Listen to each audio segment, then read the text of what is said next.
आज गोकर्णेश्वर नगरपालिकाभित्र रहेका सम्पूर्ण योग समितिहरू हाम्रो नगरपालिकामा 39वटा योग समितिहरू छन् र योग समिति सँगसँगै आज गोकर्णेश्वर नगरपालिकाले योग नगरपालिका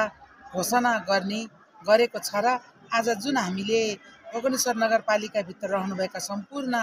योग केन्द्रहरूलाई सहयोग गर्दै गोकर्णेश्वर नगरपालिकाभित्र योग गरौँ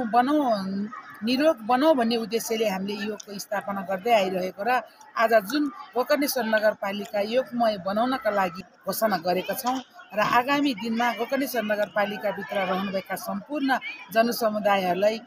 योगमा सहभागी हौँ र रोग लागेर उपचार गर्नुभन्दा रोगै लाग्न नदिनका लागि योगमा सहभागी हौँ भन्ने म एउटा सन्देश पनि दिन चाहन्छु र जुन गोकर्णेश्वर नगरपालिकाभित्र रहनुभएका सम्पूर्ण योग केन्द्रहरूमा नगरपालिकाले सहयोग गर्दै आइरहेको छ। आगामी दिनमा पनि गर्नेछौँ र अब हामी आज यो गोकर्णेश्वर नगरपालिकाको स्मार्ट सिटी हलमा योग नगरपालिका हामी बनाउँदैछौँ। त्यसै कारणले सम्पूर्ण जनसमुदायहरूमा योगमा भाग लिउँ, निरोगी बनौँ भन्ने सन्देशसहित आज यो घोषणा गर्दैछौँ हामी र गोकर्णेश्वर नगरपालिका अब योगमय हुन्छ भन्न चाहन्छु। हस्, धन्यवाद।